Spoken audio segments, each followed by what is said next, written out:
Hello and welcome to our Reboot review. I'm Paul. And I'm Dave. And this week we're discussing Season 3, Episode 2, Between a Raccoon and a Hard Place.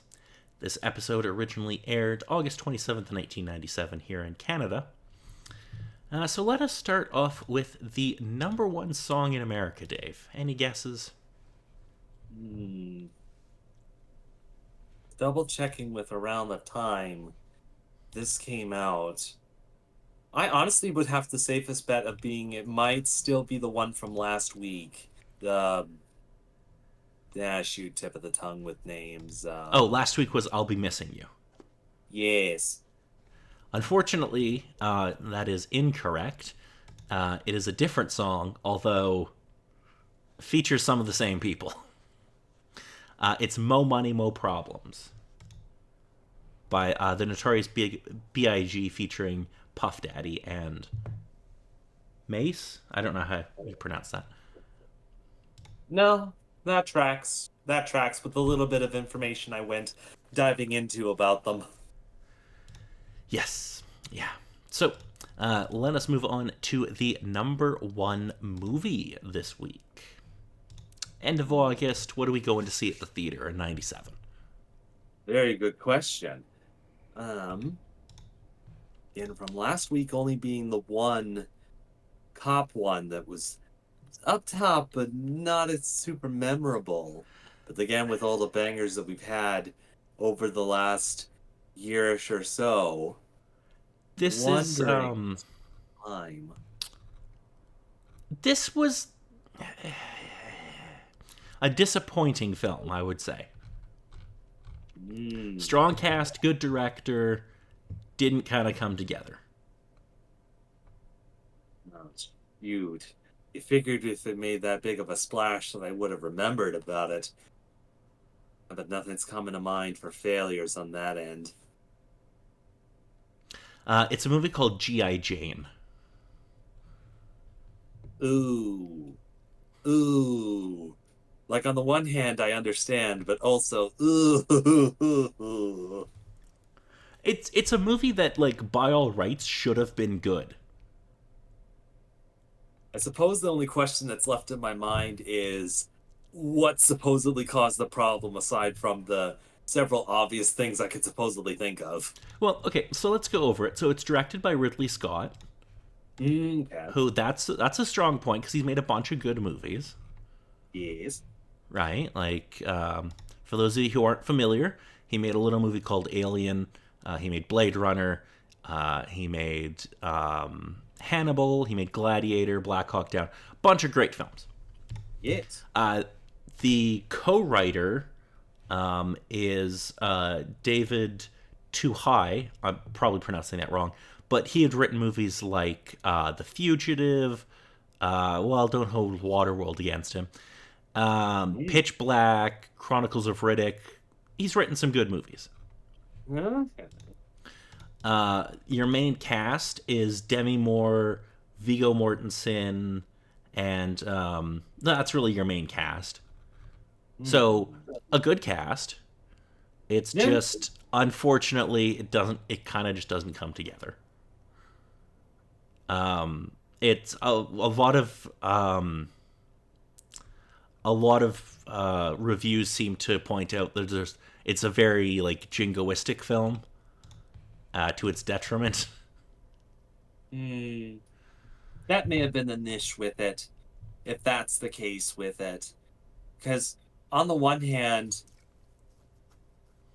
it touches on a particular property that could stand to get the update, different sort of idea sort of going with it, but also kind of the case of Oh, it's how not much related to G.I. Joe. with it.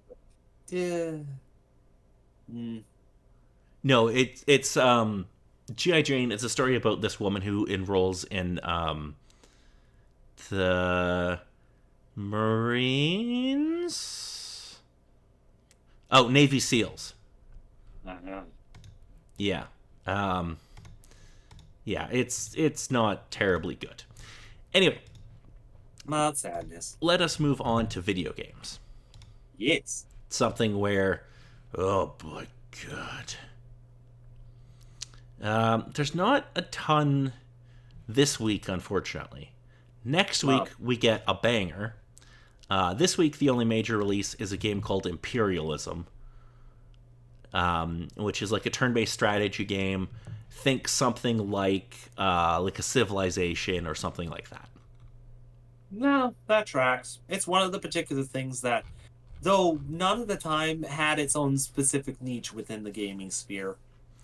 Yeah, it was a PC game. It looks like it reviewed quite well at the time, but Hmm. I don't think the series lasted very long. It did get a sequel called Imperialism 2: Age of Exploration, but I think that might have been Um, the last game.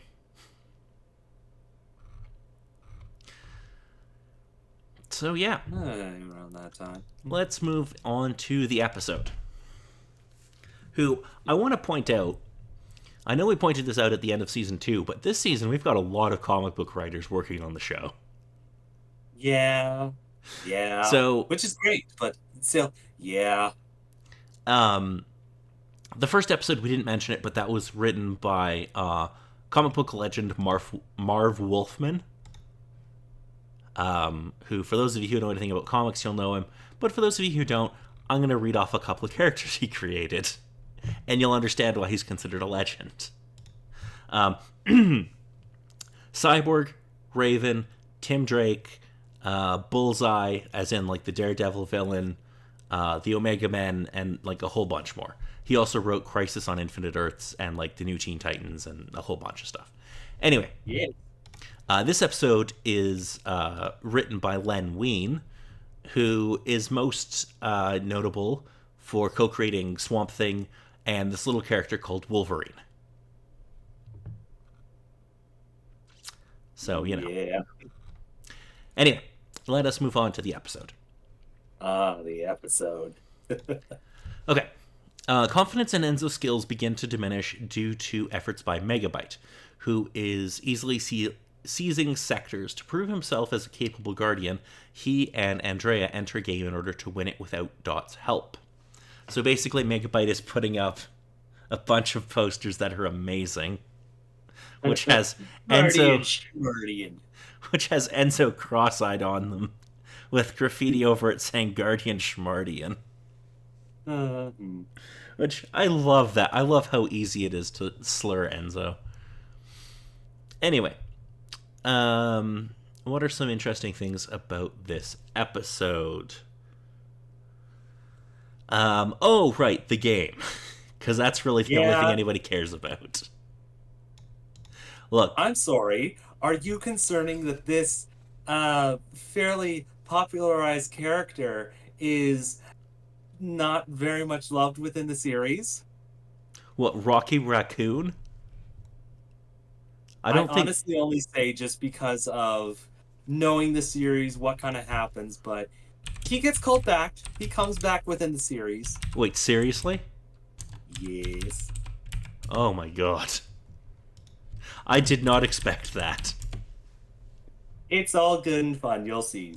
But nevertheless, it is just the multitude of funs with seeing how the game sort of functions, the ideas of it, and just kind of one of those marvelous things of taking the idea of Bugs Bunny and just running crazy with it.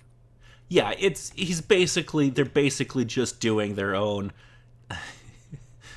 barely free of copyright version of Elmer Fudd versus the Roadrunner. Yeah, yeah. I do love that Enzo gets turned into a totally not Elmer Fudd. Yeah, like Legally you see the couple distinct. characters, they're all good for the characters. You see Andrea for her first time coming into a game, typical biker chick sort of look to match with the scenery and whatnot, and then Enzo, Elmer Fudd. Which feels appropriate. Yeah, yeah. I don't even know what to talk about with it because it's just a bunch of nonsense. A little bit. There's a It's there's kind of split Dave. into two sides of the story from how I sort of saw with it. Before jumping into the game and seeing the insanity that goes along with it, there is the concern of, yeah, Enzo having some fairly big shoes to fill and Megabyte kind of reveling in his particular topic of, yeah, let's just mess the hell with Enzo and cause a whole lot of issues and whatnot.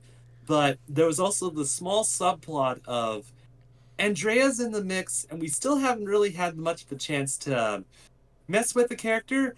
What happens when you put a game sprite back in a game? And Yes. Yeah. bring up that little bit of concern, but just the case of, eh, it's nothing really too much to think about within the story. Like, brings up the concern of Enzo liking Andrea, she putting herself at risk to go inside of a game, but still making it out. Everything seems to be good. Yeah, because Mouse makes the like some she makes some like forgery version of the icons that they have for her and Yeah, Andrea. yes. Yes. Um I really just want to talk about the Roadrunner nonsense because that's my favorite part of this episode. Oh my goodness, yes.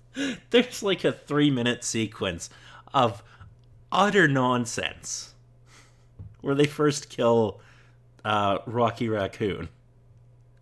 Where Yes. like Enzo shoots his gun, but the bullet ricochets off a box, and then it hits something else, and eventually it drains the gas from a gas pump, and then the thing at the top is used as like a magnifying glass to light off fireworks, which then hit a flying bird and kill it and roast it, and then it falls on top of Rocky Raccoon, and then he gets hit by a train.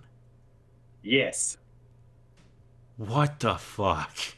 I loved it. Cartoon logic, my friend. I know it. It's oh my god, I love this. It was so dumb. So very much. But surprisingly enough, this is one of my biggest core memories of watching the show for one last particular scene near the end of the game where Rocky's kind of on his last life looking for a way to recharge and runs into a sprite and subway just playing on the little guitar, singing a little song. And he plays along with it, does a silly little thing. But again, he's a sprite. He doesn't want to die, so he's going to make himself that raccoon hat. I do love that. That was very fun. And he's dressed like a Rastafarian. Yeah, yeah. Hilarious, but also yeah. Yes. Um I enjoyed this episode quite a bit because I liked the cartoon logic of the game. Very much fun. Because it's just It like, was also another particular episode of Enzo being faced with a particular problem, having to build himself up, work with the sprites within the game to get them all out of it, build the trust of the people, and have enough to actually kind of get through things.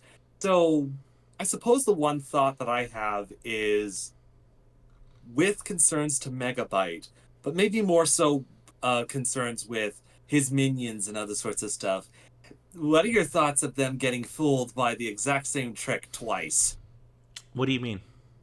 At the start of the episode, Megabyte is concerns Oh, of stopping Enzo from getting inside of games to cause issues and whatnot. To make it inside of this game, they use cardboard cutouts from that old hexadecimal episode to show a whole bunch of Enzos and dots in the sky to sneak past all the forces to make it inside. Then they do it again at the end of the episode, showing it's all the police force. I don't really mind it because it's not Megabyte directly getting fooled. Mm-hmm. It's like some of the minions. It's like if Hack and Slash or someone get fooled by that, I'm okay with it. Mm-hmm. Like it's not Hack and Slash in this case, but the people that get Yeah, fooled by it are on like the same level as Hack and Slash. yeah, heading with that. And I think one last thought I kind of have with more so with these two episodes that we've seen over the last couple weeks is the tone has most certainly shifted. That Bob is gone, Enzo's taking charge, but Megabyte's kind of kicked it up to the next level of, oh man, things are kind of dire in most cases. But with this episode especially, and bits and pieces throughout the episode, there's still those little bits of comedy.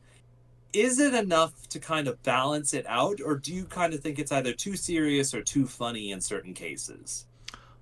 I don't have a problem with it because like there is the serious stuff, but then we still get like in this episode there's more jokes than some of them, but I'm like, Mhm. I don't mind it because this parody of like the Roadrunner is pretty funny. It has something to kind of either match the hilarity with certain things within the episode to kind of balance things out. Yeah, and I mean like the show's never that dark, at least at this point. I don't know what it's like in the future, but it's not like super dark. It's very like kid friendly. Sort of something to transition a kid to something maybe a little bit more mature in certain sort of cases, or still something that you'd allow even the younger kids to still kind of watch. I mean, it's still pretty like there's nothing in this where I'm like you would have a problem with like a 7-year-old watching it or something. Okay. I'm like this might be like I don't know if it gets darker throughout the rest of the run, but I'm like maybe if you were to use this to like lead into like and I'll just use this as an example, but like the first season or two of Buffy, it would be okay. But don't let a young kid watch past like season. Well, actually, don't let them watch past season 1 of Buffy Yeah. Yeah. because it gets dark pretty quickly. But yeah, I don't think it. This is like yeah. There's no issue here with like kids watching this. Mhm. Still sort of categorized within your mind of more of a kid, still a kid show with how things have been transitioning. Very much so. Yeah. Okay. Yeah. I thought this episode was pretty fun. I enjoyed the game, and the stuff outside the game was not like annoying, and it was pretty okay. So if there's nothing else about this episode, next week we'll be discussing an episode that I've read parts of it and sound really interesting. Um, Enzo begins. It's an episode called Firewall. Enzo begins to lose confidence in himself after a deadly encounter with Megabyte, though he, along with the others, attempt to develop a firewall to stop Megabyte's efforts to infect mainframe. A dun dun dun. Yes. Alrighty, if there's nothing else about this episode, I've been Paul. And I've been Dave.